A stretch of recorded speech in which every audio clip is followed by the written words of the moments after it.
मशहूर कहावत है, power corrupts, absolute power corrupt absolutely. Hindi में यूं कहें कि ताकत जब मिलता है वो करप्शन का आधार होता है, और जब बहुत ताकत मिल जाता है ना तो बहुत ज्यादा करप्ट हो जाते हैं आप। नमस्कार, मैं हूं आलोक कुमार और आज हमारे हाथ ये किताब लगी है at the heart of power, the chief minister of Uttar Pradesh. और इस शानदार किताब में आजादी के बाद से अब तक जितने भी मुख्यमंत्री हुए हैं उत्तर प्रदेश के, उन सबका दस्तावेजीकरण है। और ये काम किया है मशहूर खोजी पत्रकार श्यामलाल यादव जी ने। श्यामलाल यादव जी, आपका स्वागत है। और ये किताब है आपका at the heart of powers, Uttar Pradesh के 21 चीफ मिनिस्टर की दास्तां हैं इसमें, सारे के सारे 21 और उस दस्तावेजीकरण की किताब है। शानदार किताब है, दर्शक देख सकते हैं, और चाहें तो अंग्रेजी वाले तो पढ़ें, लेकिन आग्रह है कि नहीं, इसकी अंग्रेजी भी ऐसी है कि हिंदी वाले भी पढ़ सकते हैं। अरे तो कमाल मैं खुद हिंदी वाला हूँ इसलिए सच है। और चलो जी, जब इस किताब पे आपने काम करना शुरू किया, जी क्यों किया? देखिए, इसका आइडिया ही इसी बात से आया था। इनफैक्ट जैसे हमारी आपकी जो जनरेशन है, जैसे मैं 1970 बॉर्न हूँ, जो पीढ़ी 88-89 में जवान हो रही थी, तो हम देख रहे थे कि एनडी तिवारी जी कांग्रेस के लास्ट चीफ मिनिस्टर थे, और 9 दिसंबर 1989 को जब मुलायम सिंह यादव जी ने शपथ ली, तो वो कांग्रेस का आखिरी दिन था उत्तर प्रदेश में। तब से आज तक लौटी नहीं।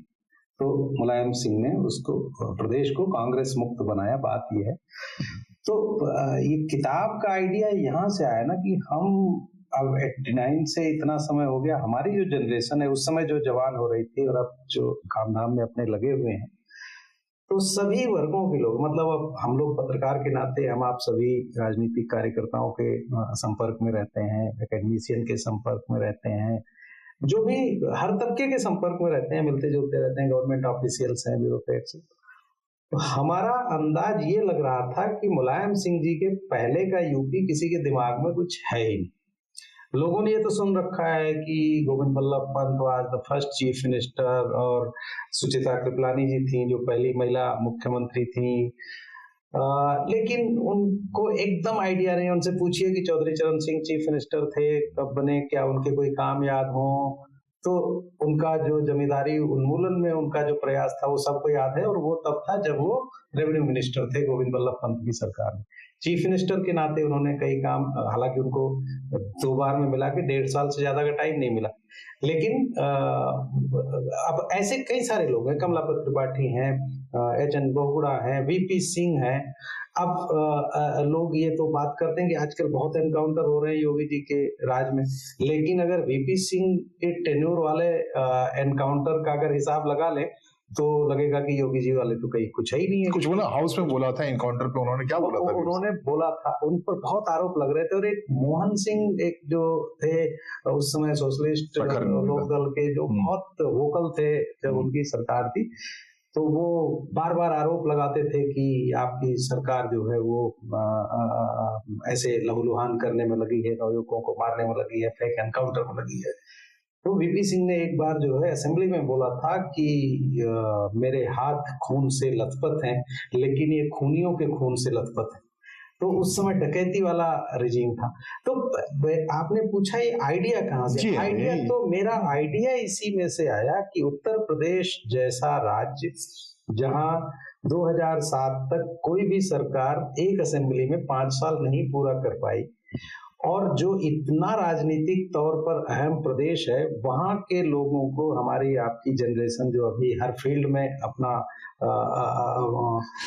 काम में लगी हुई है, उसको आइडिया ही नहीं है कि 89 के पहले के यूपी में कैसे कैसे दिग्गज और कैसी कैसी राजनीतिक उथल पुथल हुआ करती थी। इतना महत्वपूर्ण प्रदेश है। तो मेरे आइडिया ही बेसिक यही था कि 300 पेज में मुख्यमंत्रियों के जीवन को रेखांकित करते हुए उनकी कि उनकी पर्सनल लाइफ, उनकी पॉलिटिकल लाइफ, उनका चीफ मिनिस्टर के तौर पे काम धाम, उनकी बाकी पॉलिटिक्स, उस समय के कंपटीटर्स, उनके उस समय की पॉलिटिक्स, उस समय का नेशनल सिनेरियो, सबको थोड़ा डिफाइन करते हुए मुख्यमंत्रियों के जीवन के जरिए उत्तर प्रदेश का 1952 से अब तक का राजनीतिक इतिहास लोगों के दिमाग में बिठाया जाए। तो 300 पेज के आसपास ये किताब है। तो वहां से आया और तब से हम इस पर काम कर रहे थे। थोड़ा ये डिले हो गया था क्योंकि हमारे साथ एक ट्रेजेडी हो गई थी, आपको पता है, नहीं तो इसको चुनाव के पहले आना था, लोकसभा चुनाव के पहले, और ये डिले हुई। मैं बिटिया से मिला हूँ, श्रीनिधि को आपने ये समर्पित किया है, ये पुस्तक की आप कई बार, और भावुक पहलू होता है आदमी की जिंदगी में। लेकिन बड़ा इंटरेस्टिंग है, आपने इस किताब के मजमून को बता दिया। जी पन्ने खोलेंगे, आपके साथ बात होगी। पत्रकार चीजों के जनरलाइजेशन के लिए जाना जाता है कि बड़ी बड़ी बातों को जनरलाइज कर देता है, इसलिए एकेडमिक्स उससे दूर हो जाते हैं। जी। लेकिन आपका जो निरंतर काम है, इन्वेस्टिगेशन, खोजी पत्रकार के तौर पर, राजनीतिक लेखक के तौर पर, आपके लेखों को और खोजी कामों को एकेडमिक तौर पर लिया जाता है। जी। तो ये बड़ा चैलेंज है किसी पत्रकार के लिए कि आप एकेडमिक्स में घुस आए और एक ऐसी किताब लिख दें कि सारे लाइब्रेरियों के लिए वो महत्वपूर्ण हो जाए। नहीं, देखिए, जो आपने कहा पत्रकार, आप सबने साथ में काम किया, एक ही दौर में काम किया है, आप भी कर ही रहे हैं, हम भी कर रहे हैं। तो ये तो अपनी अपनी रुचि का सवाल है असल में। और फिर जो परिस्थितियों में आपको जो काम दिया जाता है, आपके संपादक लोग, आपको पता है, हम आप सब बहुत लिबर्टी नहीं होती है, जो आपको काम दिया जाता है वो करना पड़ता है। तो मैं मैगजीन में काम करता था, इंडिया टुडे में। मैगजीन में क्या है, आपका काम जो है वो सेमी एकेडमिक टाइप वैसे ही हो जाता है, क्योंकि जो कुछ अखबार में छपा है वो तो आप छापेंगे नहीं। फिर हमारे उस समय के संपादकों ने हमको इसी तरह के काम में लगा दिया, और उस काम को जब हमने वहाँ छोड़ा, तो अभी जो जहाँ पर अभी मैं काम करता हूँ, इंडियन एक्सप्रेस में, वहाँ के हमारे जो संपादक हैं, उन्होंने हमको खोजी काम में ही लगा दिया। तो ये उनका बड़प्पन है, उन्होंने मुझे जो काम दिया उसको मैं इस तरह कर रहा हूँ। तो रूटीन, अब ऐसा नहीं है कि जो आपको पता है, जो दोनों चीजें हैं, जो रूटीन में छप रहा है, अखबार में छापा जाता है, सारे मीडिया में, वो भी जरूरी है, लोग खबर के लिए पढ़ते हैं, लेकिन इस तरह का काम हमको दिया गया है तो वो हम करते हैं। और इस काम को, जाहिर सी बात है, किताब को हमने बाकी जो हमारा काम है रूटीन का, उससे उसको बिना प्रभावित हुए किया है। मोस्टली हमने ये बिटिया गोले इसलिए बहुत इमोशनल होकर समर्पित किया है क्योंकि हम सारे सैटरडे संडे और छुट्टियां जो है, हमने इसके दौरान, आपको बता रहा हूँ, कई मित्र और कई रिश्तेदार हैं जिनके यहाँ शादी विवाह और इस तरह के कई सारे निमंत्रण हमने छोड़े हैं। और मुझे पता है कि उनमें कईयों को बहुत बुरा लगा है, और कुछ जो बहुत नजदीकी हैं, उनके यहाँ मेरी पत्नी और बेटी और बेटा चले गए थे, मैं नहीं गया था। मैं छुट्टियों के दिन में घर पर ये काम करता रहता था। तो काम, आप जो कह रहे हैं रिसर्च का, ये तो आपकी रुचि का सवाल होता है। और जब हम सब पढ़ने लिखने वाले लोग हैं, अगर आपको टाइम मिले तो हर कोई ऐसा काम कर सकता है। पन्ने को खोलें इसके।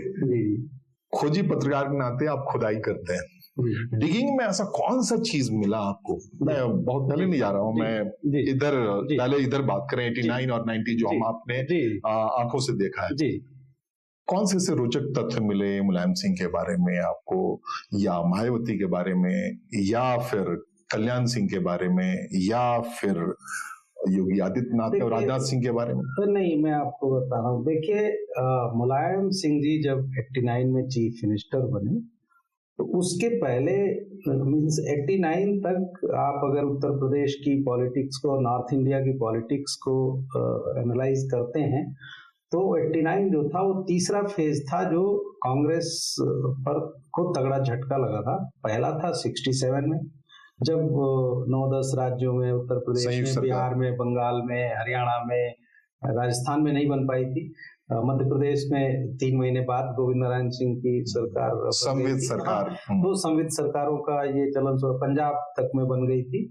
67 में पहला झटका लगा, उसमें कई सारे, क्योंकि जो बाकी पार्टियां थी उसमें लीडरशिप का बड़ा अकाल था। और आपको ध्यान होगा कि उसी दौर में अपोजिशन की लीडरशिप के 2 बड़े दिग्गजों की का निधन हो गया, राम मनोहर लोहिया और पंडित दीनदयाल उपाध्याय। तो कई सारे राज्यों में कांग्रेस से जो छोड़ कर गया है, जैसे उत्तर प्रदेश में बाद में गैर कांग्रेस के सबसे बड़े नेता बने चौधरी चरण सिंह, वो कांग्रेस छोड़ के 67 में आए। बहुत सारे लोग बाद में फिर कांग्रेस ओ में आए, और कांग्रेस में जो है वो एक, जो अभी बाकी लोग क्रिटिसाइज करते हैं कि एक फैमिली का कंट्रोल होता गया, वो एक अलग पहलू है। तो 67 पहला फेज आया गैर कांग्रेस का। 77 दूसरा फेज आया जो इमरजेंसी के बाद। तो 67 में जो खास करके अब यूपी के संदर्भ में बात कर रहे हैं, तो ये जो फार्मिंग कम्युनिटीज में जो लीडरशिप थोड़ी एसर्ट की, 67 के पहले ग्रीन रेवोल्यूशन का बड़ा फायदा थोड़ा हो रहा था, किसान जातियों में थोड़ा आत्मविश्वास जग रहा था, पढ़ाई लिखाई आ रही थी, तो पहले तो थोड़े से लोग चौधरी चरण सिंह के साथ लगे। और उस समय जनसंघ में बहुत ओबीसी जुड़े हुए थे। जनसंघ में 99 सीटें, 98+1 सीट आई थी 67 में। उसमें बहुत सारे थे यादव, कुर्मी, लोध, इस तरह के ओबीसी के, क्योंकि सारा एलिट जो है वो कांग्रेस के साथ हुआ करता था, पावर के साथ, आपको पता है। तो वो एक पहला फेज था जिसमें कल्याण सिंह, मुलायम सिंह सब पहली बार एमएलए उसी में बने थे। 67 के एक एमएलए अभी भी जिंदा है यूपी में। कौन? उनका नाम है दल सिंह यादव, वो रहते हैं शाहजहांपुर में, कभी आप जाए तो जरूर मिल के आइएगा। और 67 में वो जनसंघ से एमएलए है ना। तो अब 67 का फेज आया, उसके बाद धीरे धीरे आपको पता, फिर इंदिरा जी के नेतृत्व में कांग्रेस फिर 71 आते आते पूरा उन्होंने बड़े कंट्रोल से कैप्चर कर लिया। 69 में कांग्रेस का स्प्लिट हुआ, और जो बुजुर्ग लोग थे कांग्रेस लीडर, वो धीरे धीरे वो ऑब्सोलेट होते गए और इंदिरा जी के कंट्रोल में आ गए। उसके बाद दूसरा फेज आया इमरजेंसी के बाद वाला 77 में, जब नॉर्थ इंडिया से कांग्रेस का एक तरह से सफाया ही हो गया। अब पूरा कश्मीर में तो कुछ सीटें जीते थे, बाकी नॉर्थ इंडिया में पूरी पट्टी दो सीटें जीते थे, एक छिंदवाड़ा और एक कोई इधर राजस्थान में एक सीट थी, 2 सीटें जीते थे। तो 77 दूसरा पेज, उसमें जैसे उत्तर प्रदेश में राम नरेश यादव को चुना था, चौधरी चरण सिंह ने नॉमिनेट किया था मुख्यमंत्री के नाते, बाकी जनता पार्टी के नेताओं से लड़ झगड़ करके। लेकिन जिसमें टैलेंट होता है वो फिर सिचुएशन को कैप्चर कर लेता है। राम नरेश जी में वो काबिलियत लगता है नहीं थी, तो वो फिर धीरे धीरे वो किनारे हो गए। 89 तीसरा फेज, जब कांग्रेस छोड़ करके वीपी सिंह शुरू करते हैं, तो नॉर्थ इंडिया में, उत्तर प्रदेश में मुलायम सिंह बहुत बड़ी फोर्स बन चुके थे। वो क्योंकि वो स्ट्रीट फाइटर शुरू से थे उस समय। हालांकि 3-4 यादव प्रोमिनेंट लीडर्स थे, उनमें चंद्रजीत यादव थे, बड़े सीजन्ड व्यक्ति थे, सीपीआई छोड़ करके कांग्रेस में आए थे, फिर वो भी एक बड़ा चेहरा थे यूपी पॉलिटिक्स के। उसके बाद राम नरेश यादव खुद थे, बलराम सिंह यादव थे, लेकिन मुलायम सिंह का जो स्ट्रगल था वो सब पे भारी पड़ गया। और 89 में जब मुलायम सिंह को अवसर मिलता है, तो उसके बाद धीरे धीरे आप देखेंगे कि मुलायम सिंह ने यूपी में, जैसे उनके एरिया में कमांडर अर्जुन भदौरिया हुआ करते थे, बड़े सोशलिस्ट, उनके पुत्र हैं अभी। उनकी पूरी लेगेसी को उन्होंने अपनी एरिया में इटावा रीजन में कैप्चर किया। यूपी में चौधरी चरण सिंह की लेगेसी को उन्होंने कैसे अजीत सिंह को साइडलाइन करके 89 में, आपको ध्यान होगा, चीफ मिनिस्टर के लिए अजीत सिंह कैसे वारिस कैसे हो गए, वो भी इसका जिक्र है इसमें? वो स्प्लिट, हाँ, इसमें पूरा जिक्र है। वो उसके पहले जब स्प्लिट हुआ लोक दल का, तो आ और बा में जब बट गया, चौधरी चरण सिंह के निधन के कुछ ही महीने पहले चौधरी चरण सिंह जी, अजीत सिंह जी अमेरिका से लौटे, उनकी लेगेसी को आगे बढ़ाने के लिए। लेकिन मुलायम सिंह का स्ट्रगल ज्यादा था। फिर लोकदल आ और बा बना, अजीत सिंह और बहुगुड़ा की भी एज बहुत साथ नहीं थी, बहुगुड़ा वाले में मुलायम सिंह जो हुए। तो जब स्प्लिट हुआ था यूपी में, तब तो ज्यादा एमएलए अजीत सिंह के साथ थे, लोकदल का जब स्प्लिट हुआ था। लेकिन धीरे धीरे वो गुट जो है कमजोर पड़ता गया, और मुलायम सिंह ने उसको मजबूती से आगे पकड़ लिया। मुलायम सिंह ने इसी तरह, जैसे अजीत सिंह, आप अगर और आगे बढ़ेंगे तो मुलायम सिंह ने नॉर्थ इंडिया में जब मंडल लागू होने के आसपास, जब वीपी सिंह ने देवीलाल को निकाला, तो देवीलाल एक बहुत बड़े फेस बन गए थे फार्मिंग कम्युनिटीज के लिए। लेकिन बड़ी चतुराई से उसके आगे की पॉलिटिक्स को, देवीलाल के बाद वाली पॉलिटिक्स को मुलायम सिंह ने, उस लीगेसी को भी जो है ना, उसी समय था ना बोट क्लब में मानसिंह टिकैत आया, जी, उसके आसपास ही, तो उस लीगेसी को भी अजीत सिंह, मुलायम सिंह ने बड़ी चतुराई से कर लिया। तो 89 के बाद की जो पॉलिटिक्स बनती है, फिर जो ये आरोप लगता है ना कि बीजेपी और मुलायम सिंह मिले रहते थे, देखिए उसके बाद कांग्रेस कमजोर होती चली गई। 90 में जो फायरिंग हुई अयोध्या में, जी, कारसिल को उसके दो ही बेनिफिशियरी बन के इमर्ज किए, एक तरफ मुलायम सिंह और दूसरी तरफ भारतीय जनता पार्टी, बीजेपी, कल्याण सिंह इनके फेज बने। ये जो प्रादुर्भाव हुआ यूपी राजनीति में मुलायम सिंह यादव का, तो उसके बाद हाँ, जो हम बता रहे थे, दो धाराएं बन गई, मतलब दो प्रमुख दल बन करके उभरे। एक तरफ मतलब अयोध्या की फायरिंग के बाद से पोलराइजेशन शुरू हो गया और कांग्रेस निरंतर कमजोर हो रही थी ग्रेजुअली, तो इसलिए खास जो उसका बड़ा सपोर्ट वर्ग हुआ करता था कभी कांग्रेस का, जो माइनॉरिटी मतलब जो स्पष्ट कहें तो मुस्लिम वोट जो है वो मुलायम सिंह की तरफ चला गया। और ओबीसी उनका एक, अब वो कहने के लिए मुलायम सिंह जो है यादव पॉलिटिक्स, लेकिन मुलायम सिंह को अगर आप उनकी पॉलिटिक्स में देखें, उन्होंने ओबीसी के शुरुआत में हर वर्गों में प्रमुख नेता जो है तैयार किए हुए थे और उनका पूरा ख्याल रखते थे, बेनी प्रसाद वर्मा तक से, और अपर कास्ट में भी रेवती रमन सिंह से अभी तक उनके रिश्ते कितने अच्छे थे। हमने तो वो सोशलिस्टों की एक पुरानी फौज जो थी उसको रखा था, उसके बाद लेकिन उसमें फिर आगे एक विखंडन और हो गया, पंचर करने काशीराम की राजनीति आई। अब काशीराम को असल में 90 में जब वीपी सिंह और चंद्रशेखर अलग हो गए, तो आपको ध्यान होगा कि चंद्रशेखर ने जिस फार्मूले से यहाँ पे सरकार बनाई थी सेंटर में, उसी फार्मूले से मुलायम सिंह ने अपनी वहां बचा ली कांग्रेस के सपोर्ट से, और चंद्रशेखर जी की पार्टी में थी जी।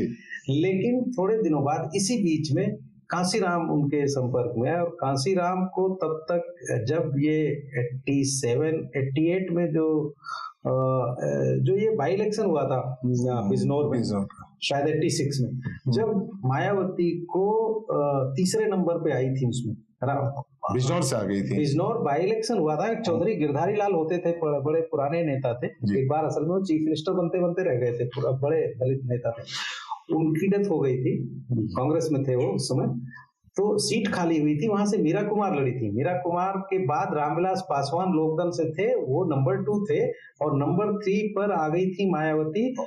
उस समय बीजेपी की एक मीटिंग चल रही थी मुंबई में, तो जब वहां का रिजल्ट पढ़ा तो कहीं हमने पढ़ा है इसके लिखने के दौरान कि अटल बिहारी वाजपेयी जी ने पता करने बोले ये कौन सी पार्टी है भाई, ये तो बहुत वोट दलितों के मिल रहे हैं, तो वो सीरियसली लेना चालू कर चुके। तो 91 आते आते तो 10-12% वोट जो है वो सीट जीते न जीते 10-12%, तो लगने लगा कि अब जो SC शेड्यूल कास्ट में एक बहुत बड़ा चंक वोट जो है वो इनको जाने लगा है। तो 91 में जब वो संपर्क में आए, कांशीराम ने मुलायम सिंह को समझाया कि चंद्रशेखर जी से आपकी ज्यादा निभेगी नहीं लंबे से, आप अपनी पार्टी बनाइए। इसके बाद वो उनकी पार्टी बनी है समाजवादी पार्टी, और इंटरेस्टिंगली समाजवादी पार्टी जो नाम सजेस्ट किया था वो केसरीनाथ त्रिपाठी ने सजेस्ट किया था मुलायम सिंह। अच्छा, जो गवर्नर हुए बाद में, पहले विधानसभा अध्यक्ष थे, बीजेपी के नेता थे, लास्ट तक बीजेपी में रहे, कोई पार्टी नहीं बदले, लेकिन मुलायम सिंह से उनकी दोस्ती थी। तो मुलायम सिंह ने उनको पूछे कि अब सबसे डिस्कस करते हैं, तो बोले तो केसरीनाथ जी ने उनको समझाया कि सोशलिस्ट टाइप नाम बहुत हो चुके हैं शुरू से अब तक, तो कुछ जो है नया लगेगा, हिंदी नाम रखो। तो इन्होंने, नहीं तो सोशलिस्ट पार्टी आपको पता ही हो, तो इतने टुकड़े उसके उस ढंग के होते थे, तो उनके सुझाव पर इन्होंने समाजवादी पार्टी रखा। 93 में फिर बीएसपी से अलायंस हुआ, फिर 95 में जो हुआ आपको पता है विकट, तो बीएसपी एक अलग फोर्स फिर बन गई। लेकिन वहां से लेकर के और 2017 तक जो सिचुएशन रही, ये माना जाने लगा था कि यूपी में अपर कास्ट का सीएम बनना बहुत मुश्किल हो गया। बीच में बस राजनाथ जी थोड़े समय 2002 के पहले 2001 में बने थे, और थोड़े दिन राम प्रकाश गुप्ता, बाकी तो कोई अपर कास्ट का सीएम उस बीच में रहा ही नहीं। फिर 2017 में आगे योगी जी जब बने तो वो पहले अपर कास्ट के सीएम बने उसके बाद से।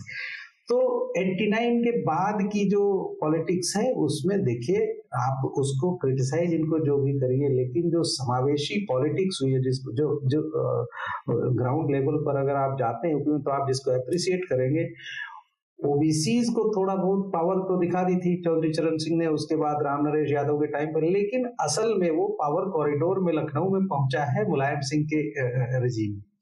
जब मुलायम सिंह आ गए लखनऊ में, सीएम बन गए, उसके बाद फिर आप देखेंगे ओबीसी एक बड़ा फोर्स बन गया, और कई कम्युनिटीज में जो फिर धीरे धीरे असर्ट करने लगी। इतने सारे लोग अपना सरनेम नहीं लिखते थे, उसके बाद सरनेम लिखना चालू हो गए। इसी तरह जब मायावती जी का इमरजेंस होता है, जब वो सीएम की ओथ ले ली 95 में, तो उसके बाद आप मानेंगे कि एक एससीज में भी बहुत बड़ा एम्पावरमेंट और जो कि आजादी के बाद अवसर लोगों को मिल जाना चाहिए था, वो मिला ही नहीं था। तो इनको मिला तो इन्होंने कब्जा कर लिया। तो ये है उसकी धारा। उसके बाद फिर 2017 के बाद तो बदल गई थी। ये अपन 2017 वाले की आखिर के हिस्से में बात करें। अब मैं उस हिस्से की बात करना चाहता हूं जिसमें किताब में जो आपने बहुत प्रमुखता से जिसका जिक्र किया है, जो हिस्टोरिकल आर्काइव है। किताबों को कहते हैं कि किताब वक्त का आईना होता है और लेखक गवाह।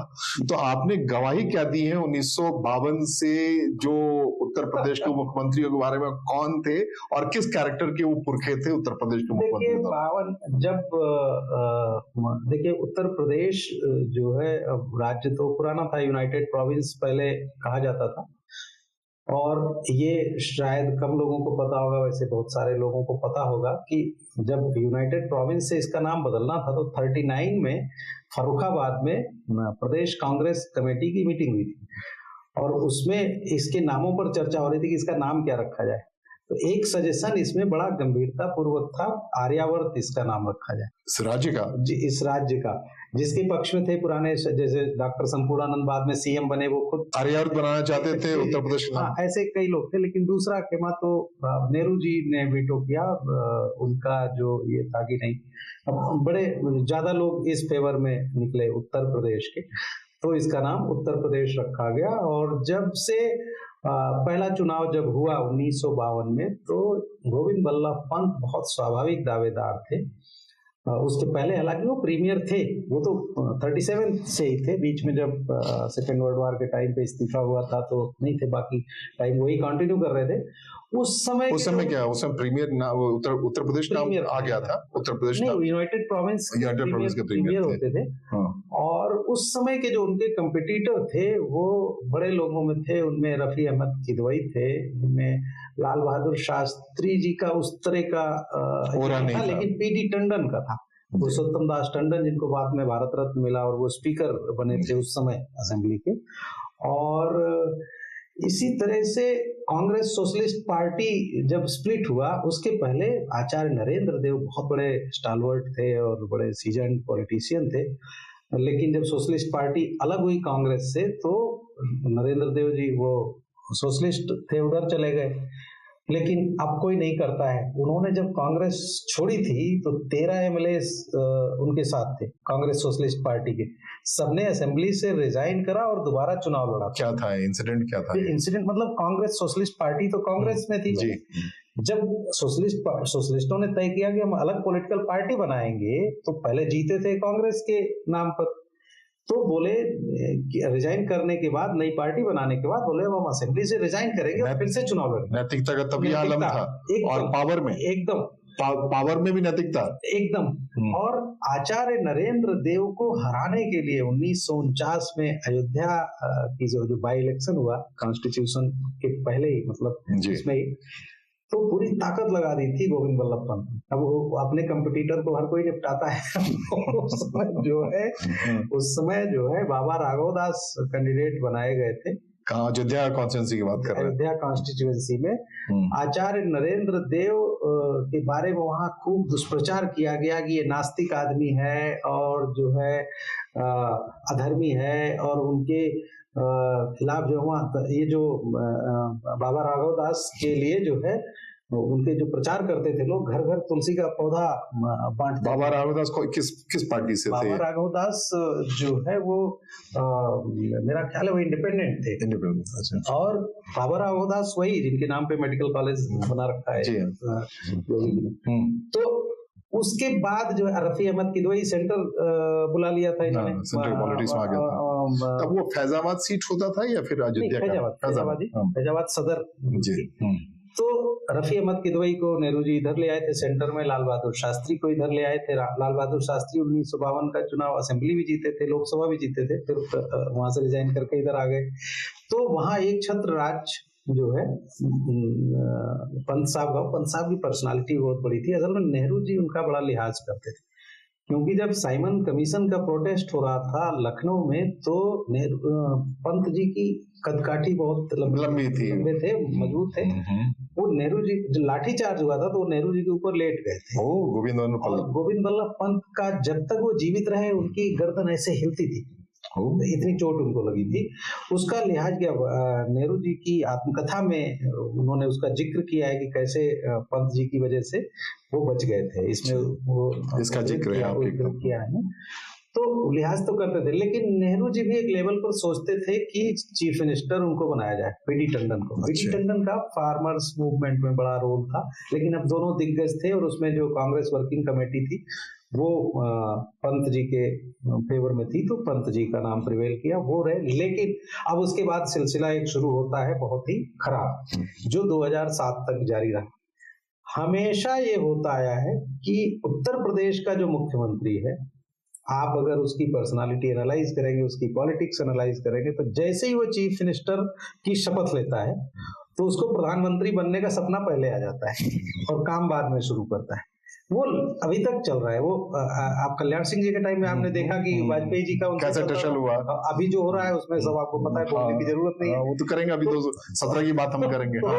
तो उस समय आप देखिए 1952 से 2007 तक एक भी मुख्यमंत्री यूपी में 5 साल एक असेंबली में पूरा नहीं कर पाए। अब पहले इनको जो गोविंद वल्लभ पंत जी को हटाए यहाँ से, अपना सेंटर में ले आए, उनको होम मिनिस्टर बना करके। उधर डॉक्टर संपूर्णानंद बने। डॉक्टर संपूर्णानंद जी, गोविंद वल्लभ पंत जी का बड़ा लेकिन रोल जो माना जाएगा, जैसे नॉर्थ इंडिया में बहुत दंगे हुए थे पार्टीशन के बाद, यूपी में लगभग ना के बराबर हुए थे, बहुत ही कड़क एडमिनिस्ट्रेटर थे। दूसरा एक और एडमिनिस्ट्रेटर बहुत अच्छे, पर्सनालिटी ऊंचे थे, बड़े थे।